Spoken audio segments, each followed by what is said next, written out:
Ya, setelah Sakatatal, kini giliran terpidana lainnya, Rivaldi, yang mengajukan peninjauan kembali atas kasus pembunuhan Vina dan juga Eki. Apa saja kemudian bukti-bukti yang disiapkan, bagaimana persiapannya, berikut informasi untuk Anda. Rivaldi, salah satu terpidana kasus tewasnya Vina dan Eki di Cirebon, mengajukan peninjauan kembali ke Pengadilan Negeri Cirebon menyusul Sakatatal.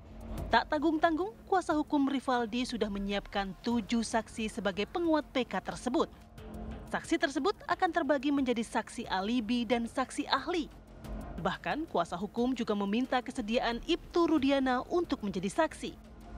Kuasa hukum yakin Rivaldi tidak terlibat dalam kasus tewasnya Vina dan Eki karena saat kejadian kliennya sedang berada di rumah temannya. Tak hanya itu, dalam berita acara pemeriksaan awal Ibtu Rudiana, tidak ada nama Rivaldi di antara 11 tersangka. Akankah PK dengan mengajukan saksi-saksi tersebut bisa membersihkan nama Rivaldi yang telah dijadikan terpidana dalam kasus Vina? Tim TV One mengabarkan.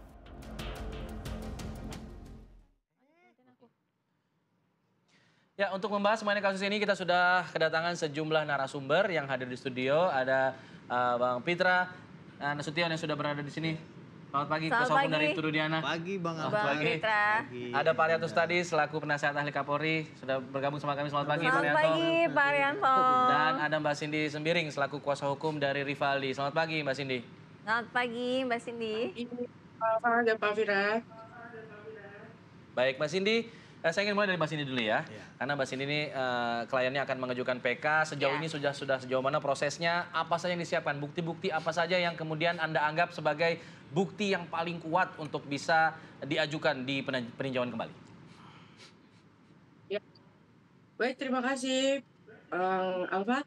Kalau untuk berapa persennya ya, untuk Rivaldi sendiri, insya Allah sih udah mulai merucut di 85% ya.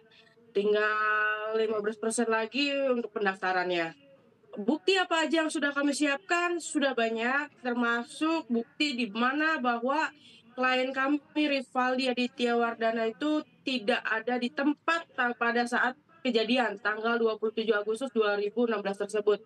Yang di mana Rivaldi sendiri bisa membuktikan bahwa dia bukanlah satu pertemanan atau satu kampung dengan ke-7 terpidana lainnya yang telah ditangkap oleh Pak Rudiana di depan SMP 11 tersebut.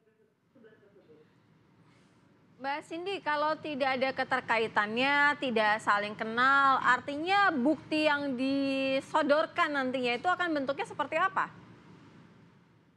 Buktinya ada saksi fakta dan termasuk beberapa alat bukti ya, bahwa bahwa pada saat tanggal 27 Agustus tersebut adalah bukti fotonya mungkin gitu kan, bahwa si Rivaldi itu tidak ada di tempat depan SMP 11 tersebut. Beliau ada di mana? Kabarnya dalam tahanan di Polsek Utbar kalau tidak salah. Itu kalau berada di tahanan itu pada saat ditangkap di tanggal 29 untuk kasus yang lainnya. Tapi pada saat tanggal 27 Agustus 2016 tersebut, dia sedang berkumpul dengan teman-temannya, itu merayakan ulang tahun di daerah Pandesan, di kota Cirebon. Ya kan, sedangkan anak-anak yang terpidana 7 lainnya itu kan tinggalnya di SMP 11. Dan Rivaldi sendiri tidak bertempat tinggal di depan SMP 11, tapi dia di daerah Pamengkang. Jadi dari lokasi tempat tinggal mereka aja sudah berbeda, dan dari awal juga kan selalu menyatakan 7 terpidana lainnya itu tidak mengenal Rivaldi Aditya Wardana, termasuk Rivaldi sendiri tidak mengenal ke-7 terpidana lainnya. Untuk Rivaldi sendiri memang sudah ditahan di tanggal 29 Agustus 2016 di Polsek Utara Barat. Ditahan atas kasus apa? Kepemilikan senjata tajam yang digunakan untuk mengancam warga, dan itu katanya kabarnya juga senjata tajam yang sama untuk digunakan menusuk Vina dan juga Eki. Ya. Untuk kasusnya di tanggal 29 ditangkap itu untuk kasus penganiayaan. Awalnya pelaporan tersebut karena dengan teman perempuannya, ya kan. Pada saat dia lagi berantem, dia juga sempat memberantakan warung di depan di depan Grage, itu nasi jamblang dia iniin, dan posisinya di situ memang dekat dengan Polsek Utara Barat. Makanya mungkin si perempuan tersebut lapor dan langsung pada malam itu juga datangin tuh sama polisi Rivaldi itu untuk ditanya dan segala macam. Ternyata pada saat penggeledahan dia membawa. Tapi pada saat jalan dengan perempuan tersebut, ya teman perempuannya, dia tidak membawa sajam. Dan sajamnya sendiri sudah diputus 1 tahun 5 bulan di tanggal 31 Januari 2017. Kesamaannya untuk kasus pembunuhan Vina dan Eki ini sendiri, sebenarnya kan di situ kan dibilangnya itu kan samurai ya. Pada dasarnya itu bukan samurai sama sekali, hanya pisau kecil sebenarnya. Dan penusukan sendiri kan sudah dilihat ya, bahwa tidak ada namanya luka tusuk di badan Eki gitu. Baik, Bang Pitra, tidak ada luka tusuk di badan Eki, kemudian sajam itu juga pada saat itu memang untuk kasus lainnya ya kedapatannya, dan pada saat itu tidak dibawa juga sebenarnya menurut pengakuan dari kuasa hukum Rivaldi. Saya menjawabnya ringan saja gitu.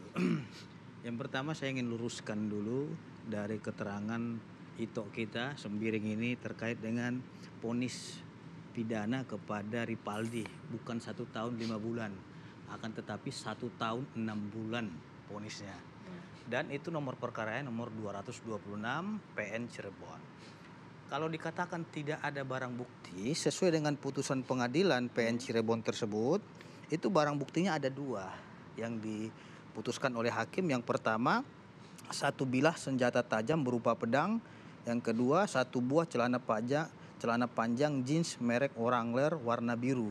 Terus ada perintah pengadilan juga di sini, ya. Dikembalikan kepada penuntut umum untuk dipergunakan dalam perkara lain atas nama Rivaldi Aditya Wardana. Itu perintah pengadilan untuk perkara lainnya lagi, gitu. Jadi begini. Terkait dengan perkara yang berbeda itu, karena memang ini sebenarnya bukan konteks saya ya, tapi karena memang ini ada serangan, wajib saya luruskan kan gitu. Nah, perkara nomor 226 itu adalah Rivaldi berdasarkan putusan pengadilan itu melakukan penganiayaan dan menggunakan senjata penikam ataupun senjata penusuk terhadap korban lain. Nah, kenapa dia ikut ditarik di dalam perkara almarhum Vina dan Eki? Kita tidak bisa melihat itu dari sisi Ekinya saja gitu. Kan ada 2 korban anak manusia di sini yang telah meninggal dunia, almarhum Vina dan Eki.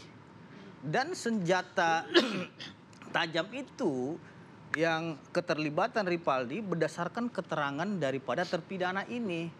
Rivaldi ditangkap oleh Polsek Utbar itu pada tanggal 29 Agustus 2016. Sedangkan itu baru diketahui keterlibatan yang bersangkutan itu pada tanggal 31 Agustus 2016 ketika dilakukan penyidikan oleh penyidik Polresta Cirebon Kota, di mana para terpidana ini berdasarkan hasil penyidikan menyatakan pada waktu peristiwa kejadian tersebut Rivaldi ikut serta. Hanya itu saja dasar penangkapan Rivaldi. Dan senjata tajam itu asalnya dari yang bersangkutan, itu dari keterangan terpidana, sehingga dilakukan pendalaman, penggalian, penyidik melakukan pemeriksaan terhadap Rivaldi ini ya, dan berdasarkan perintah putusan pengadilan juga karena memang ada kasus lainnya tadi berdasarkan putusan nomor 226 itu, sehingga dilakukan pendalaman lagi dan penggalian dan dia terlibat dalam kasus ini. Nah, tapi tadi dari Mbak Cindy bilang bahwa kesaksian terpidana lainnya itu yang menyatakan bahwa mengenal Rivaldi, tapi Rivaldi sebenarnya tidak mengenal keterpidana lainnya gitu loh. Ini adalah asumsi. Karena kemarin aja saya lihat itu ada kemarin kan ada salah satu pengacara ya namanya Tony yang menyerang klien saya, katanya klien saya berbohong. Saya balik lagi ke dia. Tapi mereka punya ya, bukti, Bang. Justru yang berbohong itu adalah klien mereka. Kalau memang bisa saya tunjukin ya, ini tapi kasus lain juga. Katanya itu dia tidak mengenal dengan para terpidana, padahal kenyataannya dia kenal juga. Dan beberapa terpidana ini, artinya kalau memang pengakuannya itu tidak dibawa sumpah dan di muka persidangan, saya tidak meyakini itu. Oke. Gitu loh, karena belum diuji dan diperiksa, begitu Mbak. Baik, Pak Arianto, kalau melihat kasus ini beda lagi sama Saka Tatal, tapi masih berkaitan begitu. Ada 2 pertentangan juga pernyataan yang dikemukakan, satu mengenal atau tidak, lalu kemudian ada diambil dari kasus lain. Bagaimana kemudian Pak Arianto melihat hal ini? Nanti usai jeda Pak Arianto ya, kita jeda dulu, kami kembali saat lagi.